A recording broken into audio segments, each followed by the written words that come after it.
بسم اللہ الرحمن الرحیم۔ حزام بن خالد اپنے خاندان کے افراد کے ساتھ ایک سفر پر تھے کہ ایک رات انہوں نے خواب دیکھا کہ وہ ایک انتہائی خوبصورت سبز زبر جد کے موتیوں سے بنے ایک تخت پر بیٹھے ہیں۔ ان کے ہاتھ میں ایک نایاب موتی ہے جس کو وہ پلٹ پلٹ کر دیکھ رہے ہیں۔ اتنی دیر میں ایک مرد گھڑ سوار آتا ہے، ان کے پاس آ کر پوچھتا ہے، اے حزام بن خالد، کیا اس موتی کو مجھے بیچو گے؟ حزام بن خالد کہتے ہیں، مجھے اس موتی کی قیمت کا علم ہی نہیں، آپ بتاؤ اس موتی کو کتنے میں خریدو گے؟ گھڑ سوار کہتا ہے، میں بھی تمہاری طرح اس کی قیمت سے ناآشنا ہوں اور مجھے یہ موتی ویسے بھی نایاب ہی لگتا ہے، اس لیے اگر تم مجھے یہ موتی دے دو تو اس کے بدلے میں تمہیں ہمیشہ کی سرداری، مقام و منزلت، شرف و برکت کی ضمانت دیتا ہوں۔ حزام کہتے ہیں کہ میں نے خواب میں اس موتی کو اس گھڑ سوار کے حوالے کر دیا اور سرداری و شرف اور مقام و منزلت کو قبول کر لیا۔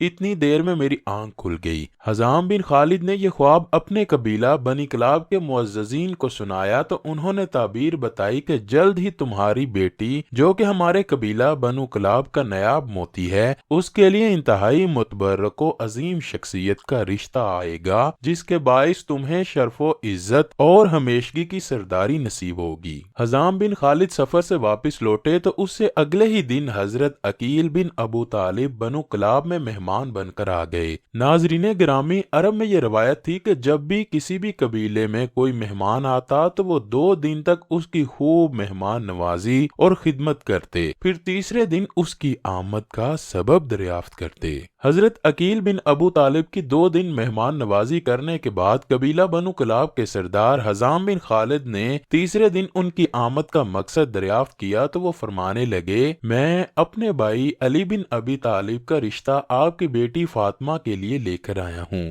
حزام بن خالد کہنے لگے، اے عقیل، امیر المؤمنین کے لیے ایک صحرا نشین عورت شائستہ نہیں ہے۔ جو صحرا نشینیوں کی ابتدائی تہذیب و تمدن میں پلی ہو، انہیں ایک بلند مرتبہ تمدن والی عورت سے ازدواج کرنا چاہیے، اور ان 2 تمدنوں کے درمیان فرق ہے۔ حضرت عقیل نے ان کے کلام کو سننے کے بعد کہا، جو کچھ آپ کہتے ہیں اس سے امیر المؤمنین باخبر ہیں، اور ان اوصاف کے باوجود وہ ان سے رشتہ ازدواج قائم کرنا چاہتے ہیں۔ اس کے بعد ام البنین کے والد نہیں جانتے تھے کہ کیا کہیں، اس لیے حضرت عقیل سے مہلت چاہی تاکہ بیٹی کی ماں ثمامہ بنت سہیل اور خود بیٹی سے پوچھ لیں، اور جناب عقیل سے مخاطب ہو کر کہا، میں اپنی بیوی اور بیٹی سے اس بابت مشورہ کر لوں۔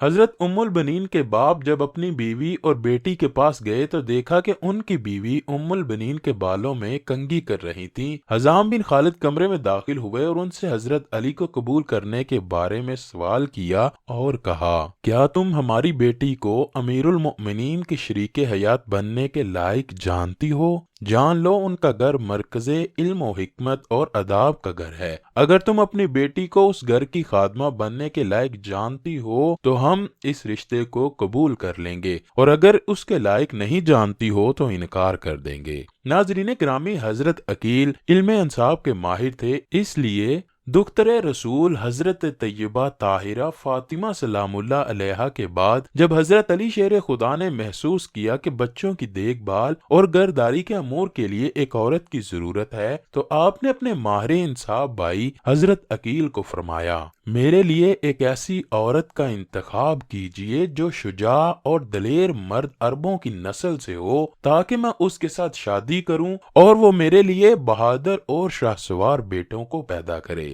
حضرت عقیل کے مطابق بنی کلاب قریش کے بعد عربوں کا سب سے مشہور قبیلہ تھا، جس کے مرد شجاعت کے لیے مشہور تھے۔ اس لیے حضرت عقیل نے بنی کلاب کے سردار حزام بن خالد کی بیٹی فاطمہ کا انتخاب کیا، جو شجاعت و بہادر اور گھڑ سواری میں ماہر تھیں۔ خیر، جب حضرت عقیل نے حزام سے رشتہ مانگا اور حزام نے اپنی بیوی سے پوچھا کہ کیا ہماری بیٹی حضرت علی کے لائق ہے، تو ان کی بیوی کہنے لگی، اے حزام، خدا کی قسم میں نے اپنی بیٹی فاطمہ کی تربیت بہتر انداز میں کی ہے، اور یہ ہمارے قبیلے کی سب سے سعادت مند لڑکی ہے، بس بس آپ اسے علی بن ابی طالب کے نکاح میں دے دیجئے۔ سنت رسول صلی اللہ علیہ وآلہ وسلم کے مطابق نکاح پڑھا گیا۔ بعض مورخین نے اس نکاح کی تاریخ 23 ہجری لکھی ہے۔ نکاح کے فوراً بعد جب حضرت علی فاطمہ بنت حزام کو لے کر گھر آئے تو فاطمہ بنت حزام جو شرافت کا مجسمہ تھی کہنے لگیں میں اس وقت تک گھر داخل نہ ہوں گی جب تک مجھے دختر رسول حضرت فاطمہ زہرا کی بڑی بیٹی اجازت نہ دے دیں۔ حضرت حسنین کریمین کو ماں کی یاد ستانے لگی تو ان کی آنکھیں آنسوؤں سے چھلک پڑیں۔ جب فاطمہ بنت حزام نے گھر میں قدم رکھا اس وقت حسن و حسین کو بخار تھا اور فاطمہ بنت حزام نے اپنی شادی کی پہلی رات جنت کے سرداروں پر وار دی اور ساری رات ان کی خدمت میں گزار دی۔ آپ کے منہ سے مسلسل یہ الفاظ نکلتے رہے میں فاطمہ نہیں بلکہ میں تو فاطمہ زہرا کی اولاد کی کنیز ہوں۔ حضرت علی شیر خدا جب بھی فاطمہ بنت حزام کو آواز دیتے تو حضرت امام حسن و حسین کو اپنی والدہ کی یاد غمگین کر دیتی۔